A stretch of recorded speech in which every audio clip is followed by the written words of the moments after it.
Umpisahan natin ng Lunes ng maganda. Alright? Coach Oli? Magandang araw ngayon. Magandang gabi, Castro. Kumusta ka na? Kamusta na, Castro? Balita ko, guilty ka daw. But anyway, mga kababayan, marami-rami po tayong pag-uusapan ngayong gabi na mga balita na naman may kaugnayan sa ating lipunang ginagalawan at may kinaugnayan sa ating pang-araw-araw na pamumuhay. Ano? So at mamaya-maya, magkakaroon din po tayo ng guest, isang pinakamalupit na political analyst dito sa ating bansa na mamaya po yan. Okay? And Boss Dada, ano na?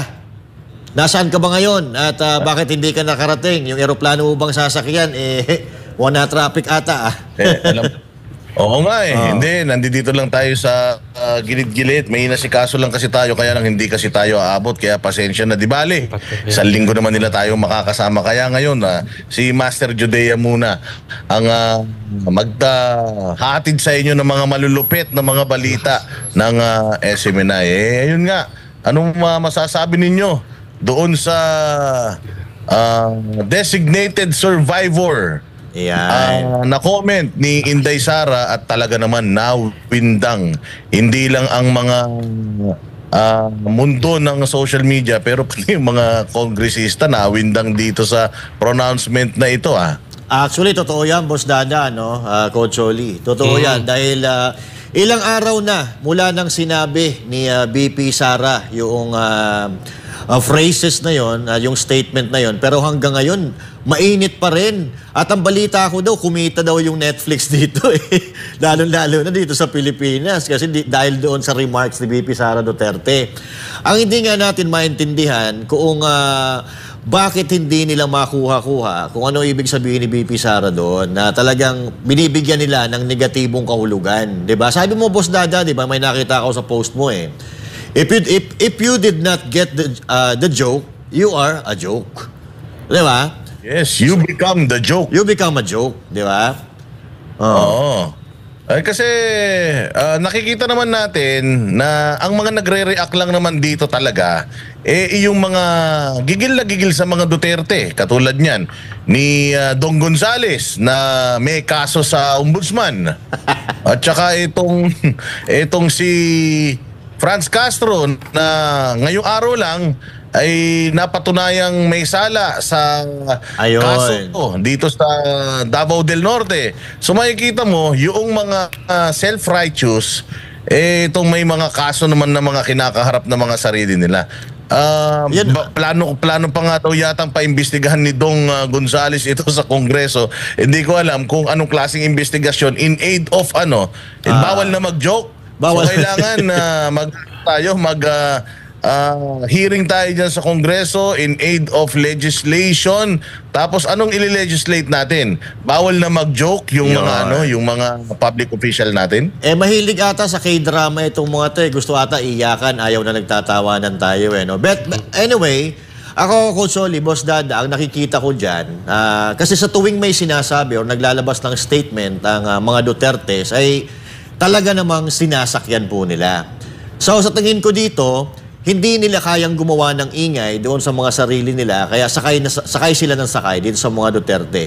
So biruin mo bibihira magsalita ang mga Duterte, pero every time na naglalabas sila ng kanilang mga statement, ay talaga namang kaliwat kanan. 1 linggo pinag-uusapan, 2 linggo pinag-uusapan. Kasi nga, sinasakyan nila. So ibig sabihin, hindi nila kayang gumawa ng clout doon sa mga sarili nila. So, ginagamit nila ang mga Duterte para sa pansarili nilang kapakinabangan. So, sa media mileage ba? Coach Oli, may dudugtong ka ba doon? Hindi, pero yan po yung tinatawag nating tunay na leader. Yan. Kasi ito si VP Sara, she's taking the lead. Tunay na influencer. Yung mga pumupuna kay VP Sara is just reacting. So, abangan ninyo, marami pang leading si BP Sara na itong mga nakikisawsaw, magre-react lang na magre-react. At nakikita natin sino ang nasa driver's seat. Kitang-kita natin, sa ngayon talaga, Duterte, especially VP Sara. Iyon. So, yung mga statement talaga, yung unang sumasabog. Yung mga statement ng mga Duterte, especially itong si BP Sara Duterte. So, Pero Talagang- Coach Oli at saka Master Judea, maisingit ko lang. Kasi magkaiba ang posisyon ng Congress at saka ng Senate. Lumalabas na masipsip yung mga taga-Congress kaysa sa Senate. Kasi nagsasalita rin sila Chis Escudero, sila Wing Gatchalian. Sinasabi naman nila na ano naman to? Sigurado naman nila na biro ito. Kahit sila Panfilo Lacson, yun din ang ano nila eh. So, is this an indication na ito talagang mga taga-congressman mas mababa ang kalibre ng pangunawa kaysa sa mga nasa Senado? Actually, yun din ang napapansin ko eh.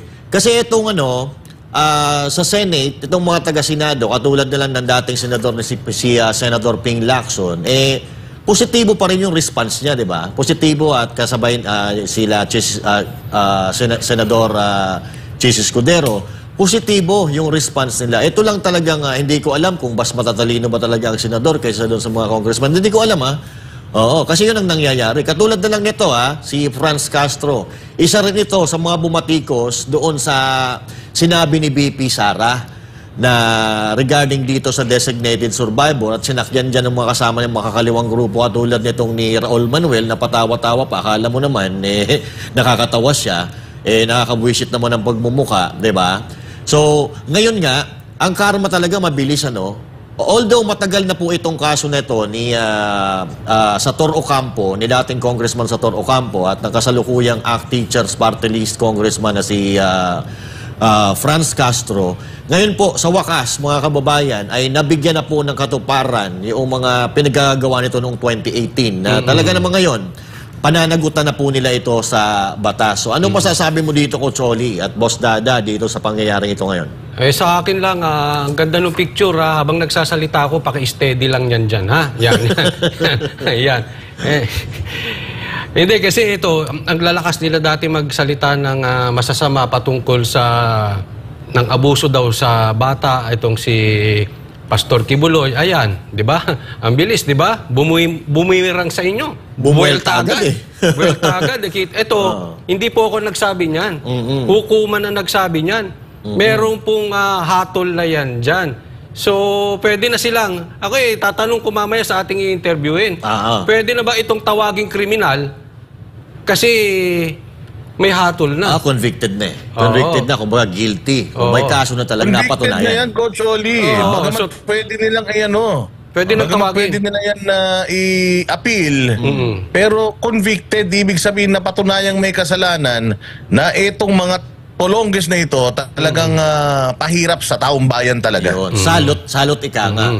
But anyway, umaapila itong mga to Kasi itong mga tao na to, itong lalo na mga makakaliwang grupo, mga kababayan. Yan. Itong mga tao na to, pumapabor lang ito sa hustisya, pagpabor sa kanila. Sakali sila umaayon. Pero pag kontra sa kanila, kumokontra din sila. So, gusto lang nila, nakaayon lang sa kanila lahat ng batas Parang gano'n lang nangyayari. At umaapila nga ito at may report tayo tungkol dyan. Para sa Department of Justice, dapat irespeto ang naging hatol ng korte sa dating Bayan Buna Representative Sator Ocampo, ACT Teachers Party List Representative Franz Castro, at 11 pang respondent sa kasong child abuse. Ang anuman daw na pagtangkang sirain ang tiwala ng publiko sa proseso ng hudikatura sa pamamagitan ng hindi naaangkop ng mga pahayag o kilos ay hindi katanggap-tanggap. Si Margo Gonzales sa report. Nagsagawa ng kilos protesta sa harap ng Commission on Human Rights sina ACT Teachers Party List Representative Franz Castro at si dating Bayan Muna Party List Representative Sator Ocampo. Matapos lumabas ang hatol ng Tagum Regional Trial Court na guilty sa kasong child abuse ang dalawa at 11 pang akusado. Sa ilalim ng desisyon ng korte, sinetensyahan ang mga ito ng pagkakakulong ng mula 4 hanggang 6 na taon. Pinagbabayad din ang mga ito ng kabuang 20,000 halaga ng danyos, 10,000 para sa civil indemnity at 10,000 piso para sa moral damages para sa 14 na minor de edad na biniktima ng mga ito. Binigyan din ng DOJ ang kabigatan ng nangyaring proceedings at ang kahalagahan ng paggalang sa hatol ng korte. Pagpapakita daw kasi ito ng determinasyon ng hudikatura na itaguyod ang batas at protektahan ang karapatan ng mga vulnerable, lalo na ang mga bata. Kaya apela ng mga ito sa lahat ng sangkot, respetuhin ang desisyon ng korte at ang sinunod na due process bago sila tuluyang hinatulan. Ayon sa DOJ, dapat respetuhin ng korte ang sistema ng batas at ang mismong batas. Ang anuman daw pagtatangkang sirain ang tiwala ng publiko sa proseso ng hudikatura sa pamamagitan ng hindi naaangkop na mga pahayag o kilos ay hindi katanggap-tanggap. Sa kabila nito, kinilala pa rin ng DOJ ang karapatan ng mga nahatulang individual na umanap ng legal remedies gaya ng pag-apela sa korte. Para sa Diyos at Pilipinas Kumahal, Margaret Gonzalez, SMNI News. Yun. Grabe kayo ha. Ang daming picture. Yan pa talaga kinuha yung picture ni SOJ. Nakabarong tapos hanggang dito nakabutones. So pambihira. Kayo iba tuloy naaalala ko. Ay, pambihira. Anyway, siyempre, late, Yan, isang buhay na patunay yan. Isang buhay na patunay yan, mga partners ng mga banateros, na talagang ang karma ay totoo. Totoo po na may karma. Kita nyo naman. Di ba? Itong si SOJ Rimulya, itong kaso ni Pastor Apollo Kibuloy, dapat dismiss na ito. 4 na taon, binuksan, nilagdagan pa. Nakita nyo ano nangyari. Ito, kamakailan lang, itong mga Makabayan Black na ito, napakayayabang kung persecute politically itong Kingdom of Jesus Christ, pati itong si Pastor Apollo Kibuloy, na kesyo may mga bata daw na apektado, na desisyonan yung kanilang kaso. Kaya talaga naman, ibang klase talaga gumalaw ang langit, mga boss. Kaya yung mga, yung mga nasa gobyerno ngayon, may pag-asa pa kayong magbago habang maaga pa. Di ba? Ako nga Boss Dada, sabi ko nga bilib na bilib ako dito sa mga politiko na nangangawat sa gobyerno. Hindi ko lubos maisip kung paano pa po sila nakakatulog ng mabuti. Kasi ikaw bilang isang tao na may konsensya, magsinungaling ka nga makagawa ka ng maliit na kasalanan nasa gobyerno ngayon. Dinadala mo yan sa dibdib mo. Kaya ako, bilib na bilib ako sa talent nitong mga nasa gobyerno. Yung mga magdanakaw lang kasi nakakatulog pa sila. Sa kabila ng pangangawat nila, nakakatulog pa sila ng bahimbing sa gabi. Diba? Nakakabilib. Alright. So, but anyway, meron po tayong bisita ngayon. Of course, makakausap natin si Professor Malu Tiquia, isang napakagaling na political strategist na tatanungin natin sa mga panibagong kaganapan sa ating bansa ngayon na talaga namang bibigyan niya ng linaw. Prof. Malu Tiquia, nandiyan na po ba kayo sa linya? Ay, magandang gabi sa inyo, magandang gabi sa Banateros at sa mga tagapakinig ninyo. Magandang gabi, unahan ko na, Master Judea. Sige. Kasi mainit-init talaga itong topic ng itong kay La Franz Castro. Alam naman natin na talagang gustong-gusto natin itong balitang ito. At gusto ko lang malaman, Madam, kasi since sila ay convicted na, although i-appeal nila ito, obligado ba ang Congress na sila ay tanggalin sa posisyon ba? Kasi, di ba, tandaan natin, si Congressman Arnie Teves, ginamit nila yung mga kaso niya para siya ay mapatalsik. Dito kaya sa puntong ito na si Franz Castro ay isa ng convicted na kriminal, ano kaya ang dapat gawin ng Kongreso dito? Well, alam mo, Dada, tama ka, on appeal yan, pero conviction siya, no? At conviction na child abuse ang hinataw ng korte. Tama ka rin na may president na kay Congressman Teves. Yung kay Congressman Teves kahit on appeal kaagad inalis nila sa pwesto. Yung kay Congressman Mark Jimenez, umabot pa yon ng found guilty rin at hindi na pinaabot on appeal. Immediately inalis. So may mga legislators tayo na convicted pero on appeal. May 2 sa Senado at may ilang mga kaso wala pang conviction sa House of Representatives. So again, papasok na naman dyan yung ethical standards, no? mukhang itong administrasyon na ito sineset aside hindi lang ethical standards pati ang accountability at transparency. So magiging test yan sa liderato ng House of Representatives kung aalsin si Congresswoman what's her name? Castro. Dapat ang batas walang pinapaboran, no? Dapat patas lang. So makikita natin anong reaksyon ang gagawin ng speaker considering na si Congresswoman Castro malaki ang role niya sa budget nung last year, di ba? Yan yung nangunguna at recently nag-declare na tatakbo sa Senado. So tingnan natin kung anong nasaan talaga ang linya ni Speaker Romualdez. Prof, nasabi nyo na tatakbo itong si Congressman Castro bilang senador. Sa mga development po ba ngayon, maaari po ba siyang makapag-file ng candidacy bilang senado na nahatulan po sila na guilty ngayong sa pagkakataon na ito? Pwede po ba siyang tumakbo bilang senador? Yun yatang decision, walang perpetual disqualification jail time lang. So kung walang perpetual disqualification, pwede siya mag-file ng kanyang certificate of candidacy sa October hanggang ina-appeal yung kaso. There's nothing that prevents her from not filing. Yun yung kaluagan ng ating korte. You cannot be yung innocence until proven guilty. Opo. Is a principle that we subscribe, no? Although makikita natin hindi rin patas ang paglalatag niyan lalo na sa nangyari dun sa iba na hindi kaalyado ng administrasyon. Medyo nakakalungkot po itong batas natin sa Pilipinas na dapat sana itong may mga bahid na hindi maganda ay hindi na po nakakadasali dapat sa politika. Sana naman yung mga magagaling natin, ang mga susunod na leader ng bansa ay makagawa ng paraan para Kasi sa tingin ko, Prof, ito yung isa sa mga dahilan kung bakit hindi umuunlad at umuusad ang ating bansa. Dahil nga may mga bahid, yung karamihan sa mga politiko na nandito sa ating bansa. Anong opinion niyo po doon?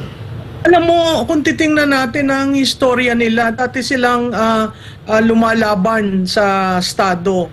Tapos, nabigyan sila ng tsansa through an amnesty na pumunta na dito sa parliament, no? Doon na sa legislative. Pero wala namang renunciation na ginagawa nila.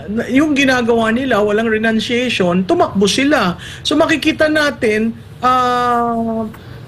parang tayong ginigisa sa sarili nating mantika. Kasi dati, quote-unquote, a freedom fighter to some might end up a terrorist to others. Lumalabas na nung ikaw tumiwalag na at tumakbo ka bilang representante, dapat yan may renunciation of the use of force. Pero makikita natin na patuloy pa rin kasi ito, recently lang yan na recruitment ng mga minor de edad, no? So makikita natin na patuloy pa rin. So, yung sinabi kong ginigisa tayo sa sarili nating mantika, sila ay member of parliament, nag-oath sila na they will defend the constitution and adhere to the law of the land, sinesweldohan sila, meron silang pork barrel, and yet makikita mo patuloy pa rin itong kasong ito is proof na hindi naman sila tumigil sa recruitment. Yun ay maling-mali dahil nasasangay ka na ng parliamentary politics, hindi ka na dun sa kalsada na kalaban ng Estado. Okay. May question ka pa, Boss Dada or Coach Oli? Good evening, Prof. Coach Oli po. Di ba, nangyari to kay Kong Tebes, sinuspindi agad. Ngayon, malalaman natin ang tayo ng Kongreso dito, especially Speaker, kung yung ginawa kay Kong Tebes ay gagawin din dito kay Castro. Ngayon, kung sakaling hindi gawin, at ine-expect naman natin niya, malamang-lamang ay hindi gagawin. No? Dapat ba itong si Castro magkaroon ng hiya na siya mismo mag-resign o i-inhibit or bumaba muna sa kanyang posisyon? Alam mo, Coach Oli, yan hamon sa kanya. Dapat hamon ng taong bayan yan.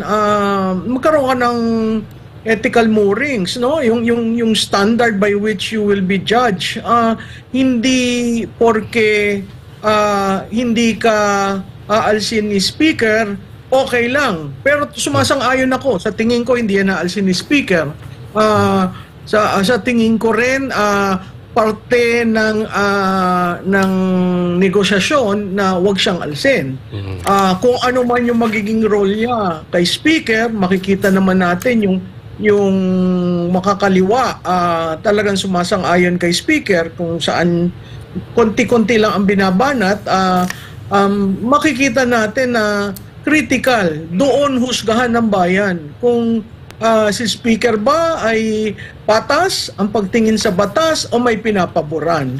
This will be the test. At pag hindi siya naging patas, let us call them out. Alam mo, kalakasan ng bayan ng bawat Pilipino. Parating natin sa kanila yung sentimento natin dahil hindi naman pwede na porke kaalyado ka, protektado ka. Correct. Kasi po kanina, may panawagan pa siya kay Marcos, kay Presidente Marcos, kasi buti itong desisyon ng korte ay nangyari ngayon. Dahil kung nangyari yun nung panahon ni PRRD, malamang kasalanan na naman ito, isisisi na naman kay PRRD. Ngayon hindi nila pwedeng isisi. Pero may panawagan siya, reaction po, panawagan niya kay Marcos. Well, alam mo, part ng propaganda yung ginagawa nila Ever since naman magagaling sa propaganda yung grupong yan. So yung panawagan kay Presidente, again, makikita natin si Presidente gives a lot of leeway kay Speaker. Lalo na pagdating sa House of Representatives. So, kung ano man yung isasuggest o re-recommenda ni Speaker, most probably yun ang didesisyonan ni Presidente. Alam mo, ang isang challenging dyan, di ba nagsabi na bawal ng protest barong. Tapos nakita natin, para sa SONA, tapos nakita natin yung reaction ni Rep. Manuel na nagsasabi it's their right to wear. So tingnan natin, susunod ba sila kay Speaker? Kasi ang threat doon, ikukulong daw, ilalagay daw doon sa detention area pag naka-protest barong. Tingnan natin kung masusunod yung mga gusto nilang mangyari. Okay. So, ayun, sige, ayan, Ma'am Malu, nako, susulitin natin yung ating oras kay Ma'am Malu dahil isa pang napakalaking issue po itong nangyari sa Amerika na sabi nila assassination attempt. Sabi naman ng grupo ni Biden is hindi daw dahil hinihintay pa daw nila yung investigation. Mga resulta ng investigasyon. Ano po kaya ang magiging epekto nito sa politika dyan sa Amerika at lalong-lalo na dito sa atin sa Pilipinas, itong mga kaganapan na ito? Well, alam mo, Dada, yung level ng security ng dating Pangulo ay critical. Lumalabas dyan sa nangyari, parang hindi yata yan yung primera klaseng Secret Service kasi meron ring rally yung First Lady, si Mrs. Biden. So parang nandun lahat yung mga pulido na Secret Service. Makikita naman natin sa galawan ng Secret Service parang bagito. Pangalawa, makikita rin natin dun sa, I'm not commenting on whether assassination or what, pero makikita natin, nakita ng pulis nakita na niya sa scoping niya, pero yun nga, apparently merong direction na stand down, kaya hindi niya binaril. So hinintay muna nila. Saan ka naman nakakita ng Secret Service na hihintay mo munang bumaril bago mo awatin? Ang dami ng taong nakakita. Idadagdag ko lang yan in relation to the security of former President Duterte. Oo, wala tayong batas, no? Wala, unlike ng Amerika, may batas 'yan. Ilang Secret Service ang binibigay sa former president, ano yung gugugulin ng former president pagkatapos ng termino niya. Dito sa atin, parang ang balita ko, meron pa rin security si Presidente Duterte, pero parang iilan-ilan. So, sa tingin ko napakahalaga yan, lalo na sa demokrasya, dahil ang papel ni Presidente Duterte ngayon parang hindi kaalyado.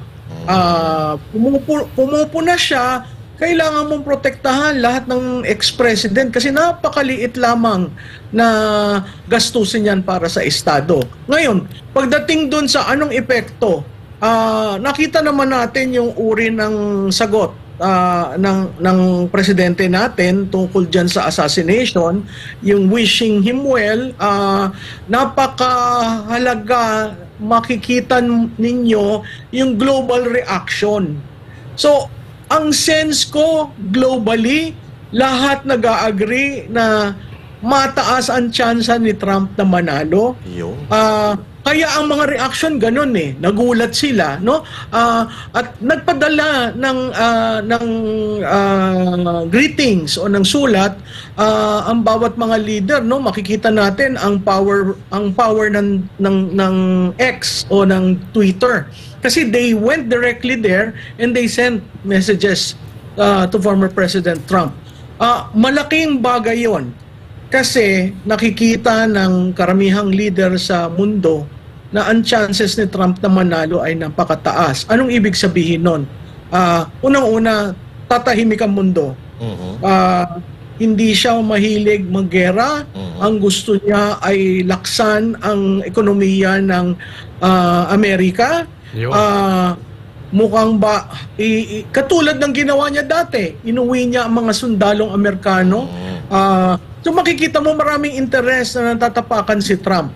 Prof, regarding dito sa sinasabi mo na anti-war itong si Trump, di ba?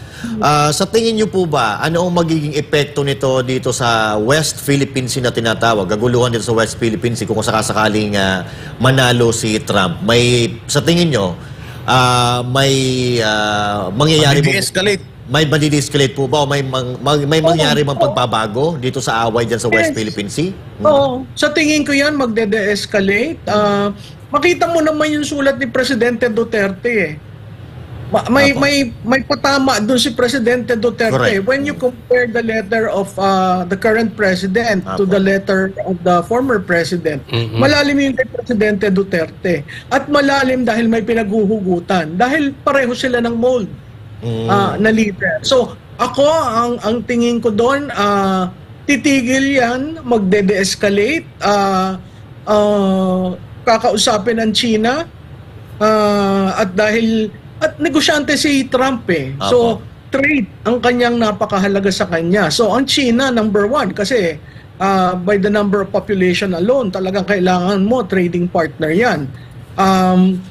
Russia, kaibigan niya yan. So, itong mga bansa na parati na lamang separate at parati na lamang hegemonic ang US, sa tingin ko magkakaroon ng resulta na katahimikan at mapapag-usapan kahit nga yung planong paglaki ng NATO.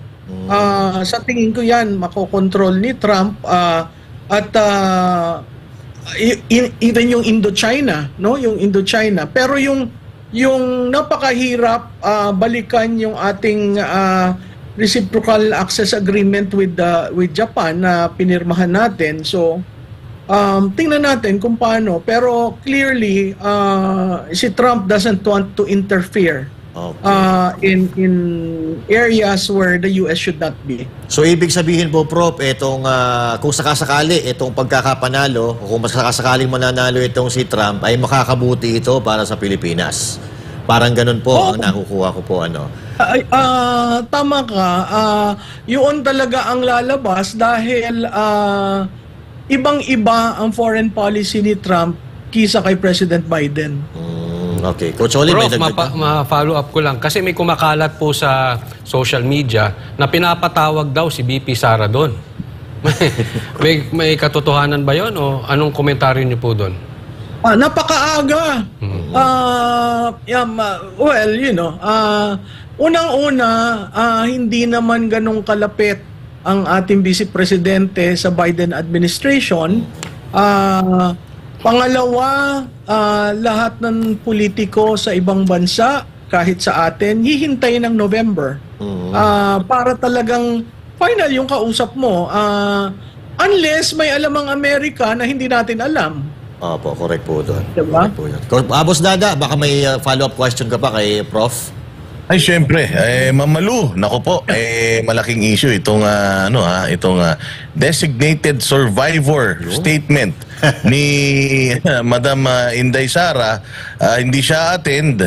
Sa tingin po ninyo, anong indikasyon nito at bakit galit na galit itong mga kongresista sa pronouncement na ito considering na wala naman tayong ganitong batas? Tama ka doon, no? Unang-una, hindi yan sign ng maturity yung sinabi ng isang congressman. Si Vice Presidente daw ay walang maturity. Alam mo, ang maturity is the sum total of her acts. Hindi yung isang desisyon na hindi pagpunta sa third State of the Nation address. That's not qualify na hindi mature si Vice Presidente. Pangalawa, nakakahiya daw sa Pangulo. Sa tingin ko, mas nagpakatotoo si Vice Presidente na sinabi niyang hindi siya attend sa SONA. Bakit? A-attend ka ba sa isang SONA na ginastusan ng 20 million? Isang gastusan, 20 million? Na ang daming pwedeng gamitan niyang 20 million.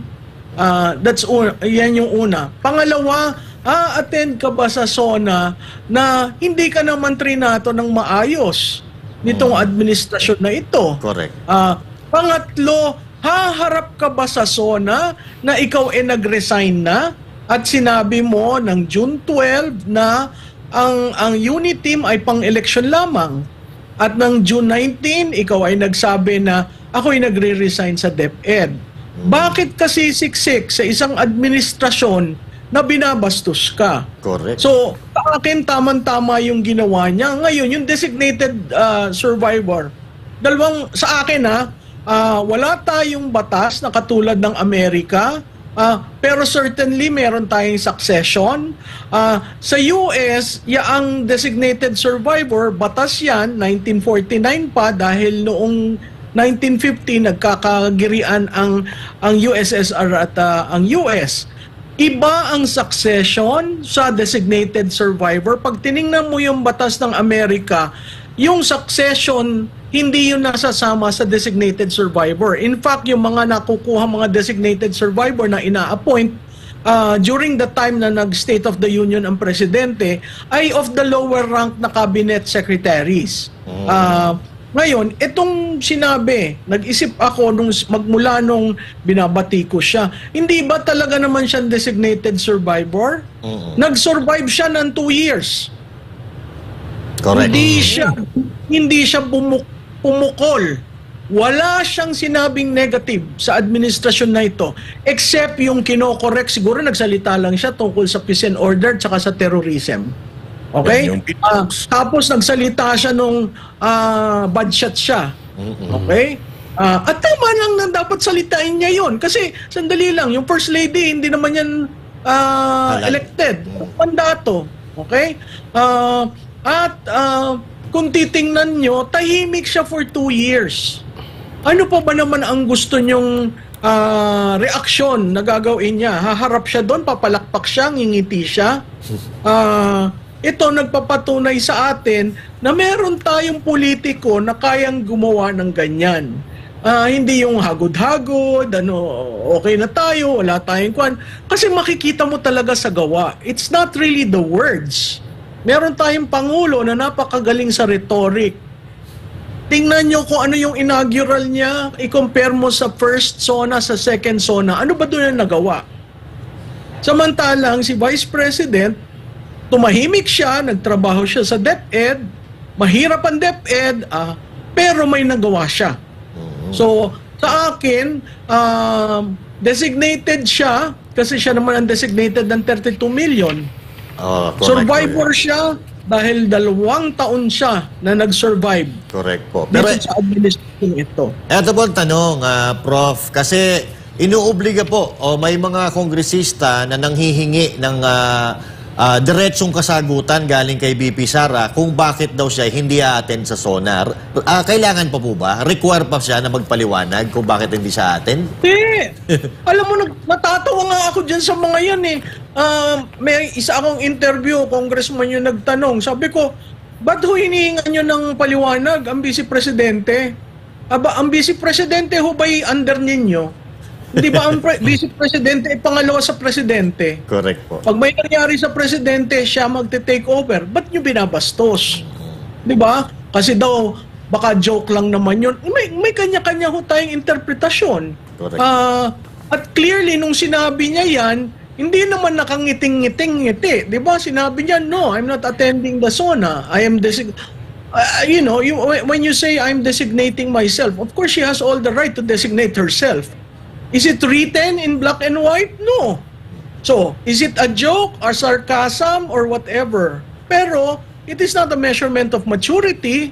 It is certainly not a measurement of hihingi ako ng opinion nyo, ng approval nyo, na dahil sinabi ng mga kongresista, attend ako. Sandali lang ho, yung mga kongresista, ang inyong mandato, siguro mga 250,000 per district. Si Vice President ho, 32 million. Huwag naman yung pahiyain na gano'n, di ba? At karapatan ng Vice Presidente, kung ayaw niya umattend, hindi siya a-attend. Ganyan ang ginawa ni Vice President Doy Laurel. Hindi siya tinanong, hindi siya nag-offer ng sagot. Sinabi lang niya, I do not wish to attend. Bakit? Ano ba yung sitwasyon ni Cory Aquino noon at saka ni Doy Laurel? Di ba nagkakaroon na ng politika sa kanilang dalawa? Mas lalo naman ito. 'Di ba?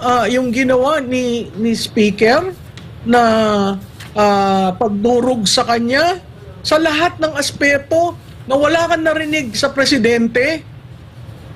Sa tingin ko umabot na sa sukdulan si Vice President. Okay. Pero madam, iano daw po baka daw sila ay mag-conduct ng inquiry sa Congress. Ano naman ba siya nun? Sus, Ginoo naman. Ito, pag nag-conduct na naman sila ng inquiry, talagang, baka biglang maging opposition si Vice President pag ginaganyan nila. Correct. But anyway, let's take advantage of the opportunity na nandito si Prof. Prof, kasi ito napapanahon po ba o tama lang po ba itong gagawin nila? Kasi dito sa bansa natin, ang kailangan natin, mababang bilihin, trabaho, at kasi itong pagtatayo po ng stadium na worth 32 billion, dapat po ba na ito ang unahin kumpara doon sa ibang pangangailangan ng mga Pilipino? Abay, maling-mali yan. Concert Oo, pero maling-mali yan. Ang bigas 29, ang binibigyan mo ng bigas, yung matatanda, yung solo parent, this is aging stock. Imaginein mo, magkano yung gagastusin dyan sa stadium na yan. Magandang plano kung ikaw maayos na ang turismo sa atin, maayos ang facilities ng airport, ang Clark, maayos ang airport. Pero again, meron dyang stadium pa na nung panahon ng Southeast Asian Games. So, maling-mali ang plano nila. Kasi hindi ka naman nakakasigurado. Nakakatawa nga yung reaction nung nag-post ako dyan. Iba daw yung for Taylor Swift at Taylor Swift ready. Sabi ko, marunong ka ba ako sa English? Nakakaintindi ka ba? May comprehension ka ba? Kasi pareho rin yun. Hindi balik kung sinabi mong for Taylor Swift and J-Lo ready. Magkaiba yun. Pero ang ginamit mo, Taylor Swift, why do we want? Ang Singapore, nagawa niya yan. At saka yung multiplier effect, ang tindi. Pero Singapore yun. Huwag tayong managinip kung ang ating mga kasamahan, mga Pilipino ay naghihirap. Ang pinag-iisipan natin, how do we fight inflation? At ang inflation is the number one issue. So, walang nagagawa ang administrasyon. Kahit nga yung ayuda, hindi nagre-reflect as a cure for inflation. So, Okay. balik tayo dun sa basic. Apo. Prof, may issue ba ito? Kasi itong ginamit nilang picture dito, ito daw po ay San Diego Astrodome. So, ibig sabihin, pinick up na naman ata ito sa Google at ginawang presentation. So, may issue po ba to? Kasi yan po ay San Diego Astrodome daw po yan eh. Pinadilim lang nila. Mas maliwanag nga lang yung isang picture. Alam mo, may issue yan. Kasi unang-una, wala man lang silang disclaimer na sinabi. So lahat ng tao nagsasabi, oh ganito ang mangyayari, ang laki naman yan. Imaginein mo yan, ang laki. Hindi pa nga natin nasusolve yung issue dun sa... Love yung Philippines. Colosseum. Hindi yung Colosseum sa sa Bulacan. Ay, opo. Ang layo ng parking, ang access, entry at saka exit, napakahirap. So kung magko-concert ka, para daw kang nag-hiking doon, no? So ayusin natin yung meron na tayo. At saka yan, parang trabahong tamad. Mahirap kasi hindi naman yata yan programa ni Secretary Frasco, pero the fact na nandun siya, na nasabi na naman na dahil sa kanya, tapos immediately yung palpak na billboard, no? Itong mga ito doesn't speak well of this administration. Yun. Ito po, Prof, Talagang alam mo, matanong ko kulang lang. sa kulang sa research, tsaka makikita mo Ang talaga. simple naman, nandyan si Google. Diba? Kasi kumbaga sa kanila, kung makakalusot. Lusot, Kasi ginawa na nila yan doon sa Love the Philippines. Di ba? Kumuha sila ng mga stock videos. Oo. Hindi Alam mo, Dada, dapat may listahan ng DOT natin ng mga destinations. Di ba? Dapat yung may listahan. Dapat nagagawa na sila ng mapa na saan yan para ang Banawe Rice Terraces ay tama ang lugar. Wala yan sa... Anong sabi? Dapat nasa Ifugao. Nasa Ifugao, wala sa Benguet. Wala sa Benguet. Ang problema nito, Prof, baka magkalituhan yung mga foreigners natin, yung mga bisita natin sa Pilipinas. Baka hanapin nila sa ibang lugar, yung mga lugar na pupuntahan nila. Kasi pamali-mali yung nilalagay nilang location. At saka meron tayo sa Times Square sa New York na nasa ilalim ng dagat. Awan ko kung tama yung lugar na sinabi. So lahat ngayon tinitingnan dahil kung ganyan kasimple na promotional material sa sarili nating airport, palpak, may mali talaga. Either natutulog sa pansitan o hindi talaga alam. Prof, ano kayang motibo dito? Kasi hindi naman sa nagbibintang tayo, no, na baka kukurakutin, etc. Pero kasi imposibleng kitang-kita natin yung kapalpakan nitong proyekto na ito. Imposibleng walang nag-a-advise sa kanila. Imposibleng hindi nila alam na hindi maganda tong proyekto na ito. Ano sa tingin ninyong motibo nila dito?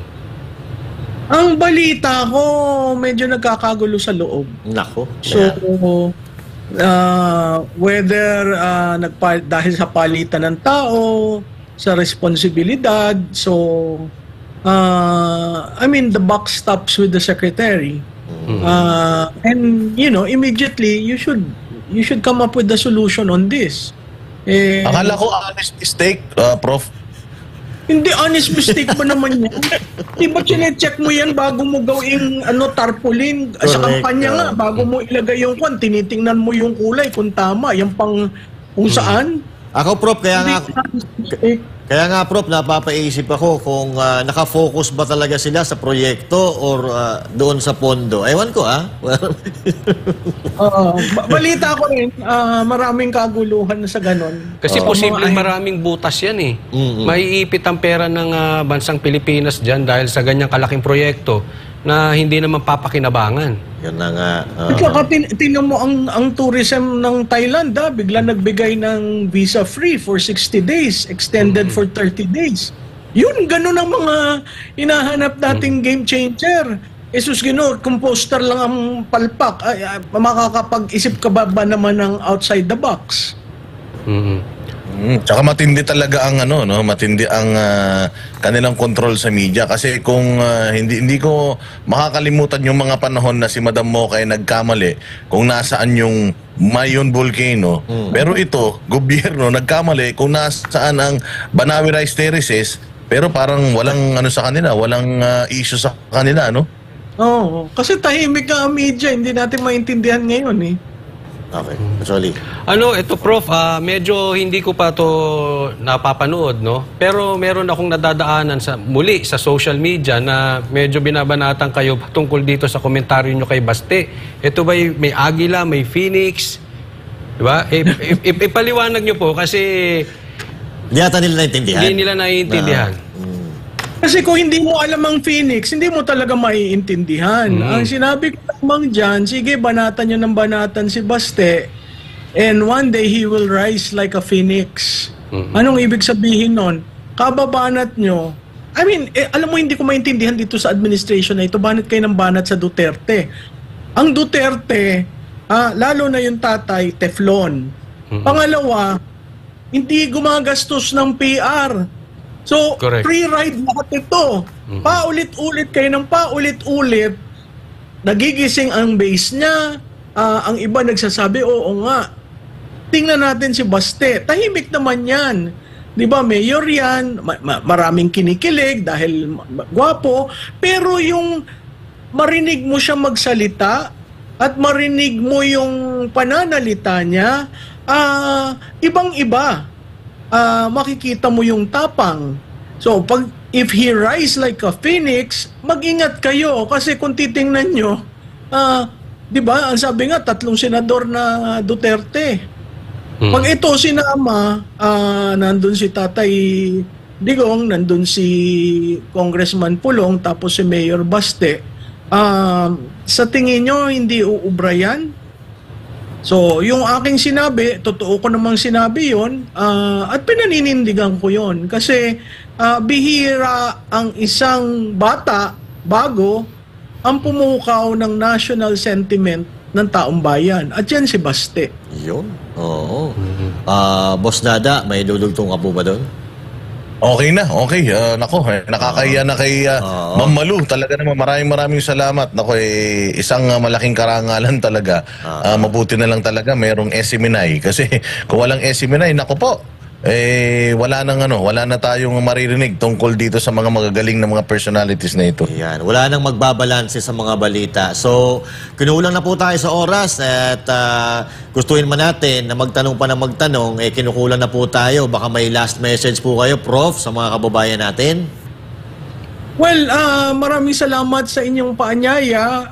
Sana ako'y nakatulong sa paglinaw ng mga issues sa ating mga kababayan. Patuloy po tayong magbatsyag, patuloy po tayong magsalita, patuloy po tayong tumindig sa mga issues, at patuloy nating punahin ang administrasyon. Yan ho ang demokrasya. Hindi ho ang demokrasya ang pagpigil o pagtulak sa isang tabi o pagsikil. So, ipaglaban natin ang demokrasya natin. Okay. Maraming salamat po. At yan po si Professor Malu Tiquia, Political Strategist. At sana po makasama namin kayong muli. Maraming salamat po. Magandang gabi. Okay. Ayun. Sigurado, nalinawan na tayo doon sa mga issue na medyo nagugulumihanan tayo. At ako ay talagang mapalad tayong tatlo dahil isa tayo sa nakapagtanong sa isang magaling na political strategist at araw-araw sa tuwing nauupo tayo dito, may mga bagong knowledge tayo na napupulot galing dito sa mga eksperto. Yan ang mga political analyst ng SMNI. Kasi yung ibang mga network, yung mga political analyst nila parang hindi naman hindi naman full political analyst at tawag dinadaan lang sa English eh. Full political analyst. English. Iba dinadaan lang sa bihis eh, hindi ba? Sa bihis. Dali na natin sa pananamit. Parang medyo, kilala ko yun Oo. Sinasabi ni Boss Dada. Hindi nakalagi naka-necktie. Ikaw naman, Boss Dada. Pero parang, medyo, mga bossing, medyo sa akin medyo napaisip ako doon sa sinabi ni Madam Malu Tiquia ha. Alin doon? Yung paglalagay ng mahinang security kay Donald Trump. So parang ang sinasabi niya kung ano ito aking ano lang parang pagkakaintindi ko lang hindi ko alam kung tama ako, baka mali ako ng pagkakaintindi. Sinadya ba na maglagay ng mga mahihinang special services o special service na yung mga security niya sinadya kaya na mahina ilagay para may mangyari sa kanyang masama? Yun ay aking ano lang kasi sinabi ni Madam, hindi ko naisip yung angulo na yun pero oo nga mahaba yung delay. Usually sa mga magagaling na mga security team talagang pagputok pa grabe lang ang perimeter niyan. Oo, kasi 'di ba si PRRD kapag pupunta siya sa isang lugar, isang araw bago yung pagpunta ni PRD, nandoon na yung security niya. Correct, kiniklear na yun. Kumbaga sinisurvey na nila yung lugar, hindi na sila umaalis doon hanggang sa makarating si PRD kinaumagahan. Pero ito US hindi ba?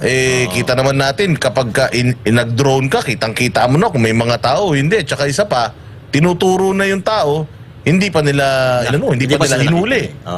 Actually, May mga nagsasabi kasi Master Judea parang stage daw ito na na baka sinadya ito ni Donald Trump. Ano sa tingin mo, Scripted. Master Judea? Sa tingin mo ba staged ito o sinadya pa ito para sumikat siya o talagang Well, totoong nangyari? Actually, Boss Dada, may punto yung mga sinabi mo, no? May punto, napakagandang punto. Pero ako, isang kandidato, kahit yung blanco na baril, hindi ako magpapabaril. Kahit scripted pa to, di ba? Malay natin pumapalya yan Ikaw ba naman, magsasalita ka, barilin mo ako, nasa gitna ako.